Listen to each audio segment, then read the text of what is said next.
Halo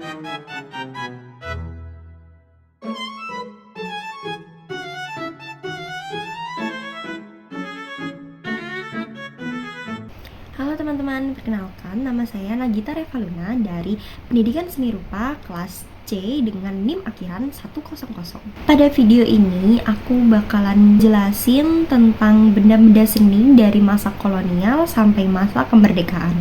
Oke, lanjut ke pembahasan selanjutnya. Istana Bogor. Istana Bogor merupakan tempat kediaman resmi dari 38 gubernur jenderal Belanda dan 1 orang gubernur jenderal Inggris. Letaknya di Kelurahan Paledang, Kecamatan Bogor Tengah, Kota Bogor, Jawa Barat.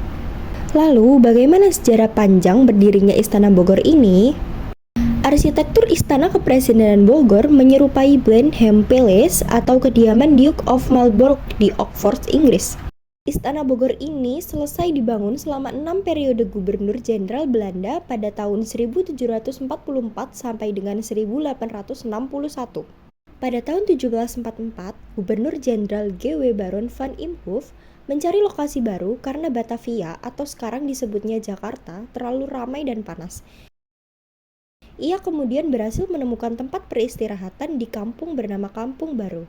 Lalu, pada tahun 1745, Baron van Imhoff menginstruksikan pembangunan rumah peristirahatan yang kemudian diberi nama Buitenzorg, yang berarti bebas masalah atau kesulitan.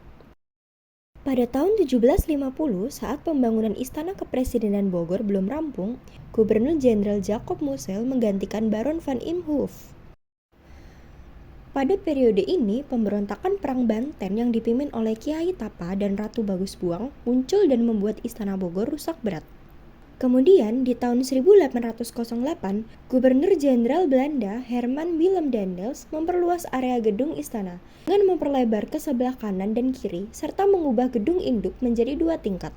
9 tahun berselang atau pada tahun 1817, perubahan besar terjadi pada masa pemerintahan Gubernur Jenderal Baron van der Capellen pada periode 1917 hingga 1826. Di tengah-tengah gedung induk didirikan menara dan lahan deskripsi istana dijadikan kebun raya yang peresmiannya dilakukan pada tanggal 18 Mei 1817. Lalu pada tahun 1834 terjadi gempa bumi yang mengguncang Istana Kepresidenan Bogor dan mengakibatkan kerusakan berat.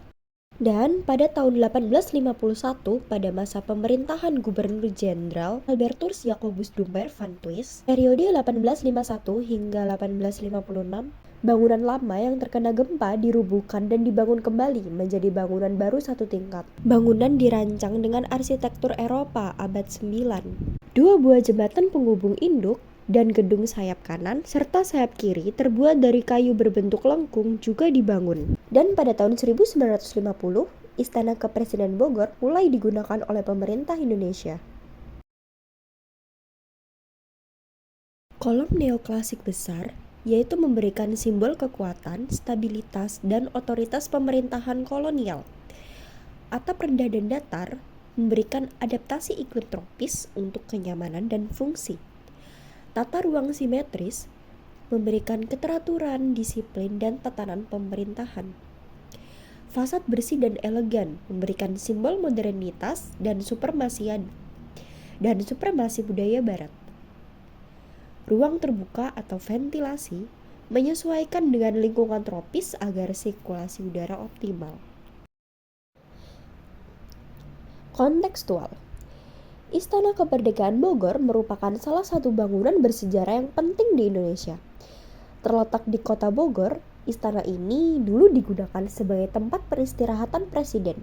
Selain arsitekturnya yang megah, Istana Bogor juga dikenal dengan koleksi satwa dan taman yang indah. Saat ini, Istana Kemerdekaan Bogor masih dijaga dan sering digunakan untuk acara resmi kenegaraan serta kunjungan diplomatik.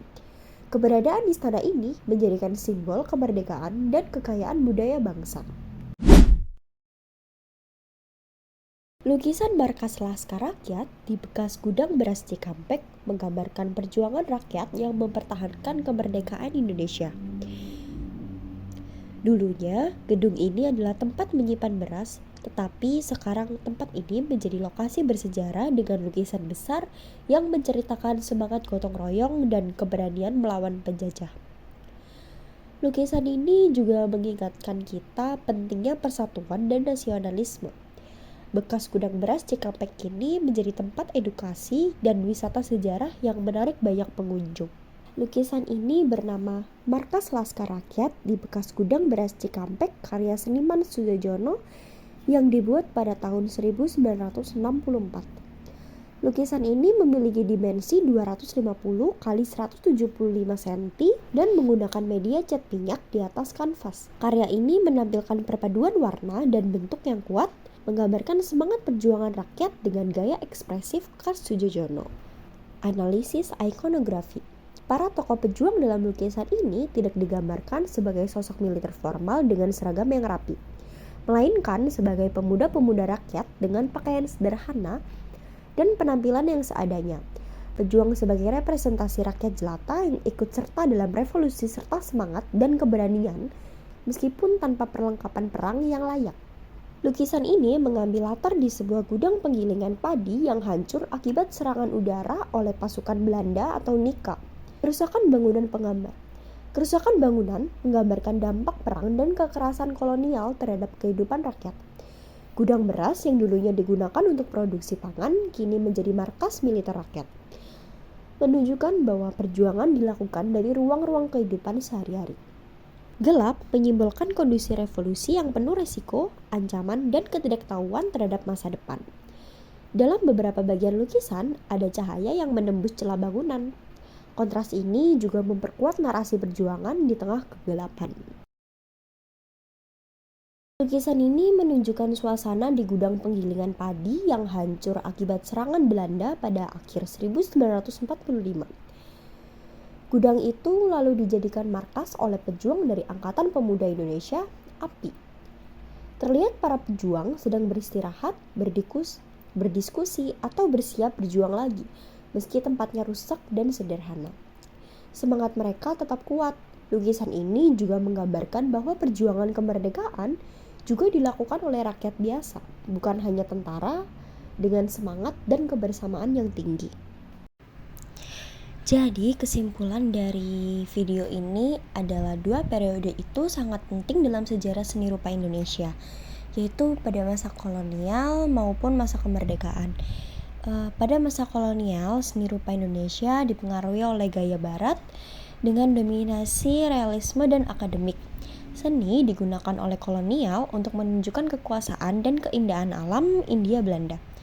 Namun, seniman lokal mulai menggabungkan elemen tradisional dan budaya lokal sebagai bentuk perlawanan terhadap penjajahan, dengan seni sebagai sarana ekspresi identitas dan semangat kebebasan.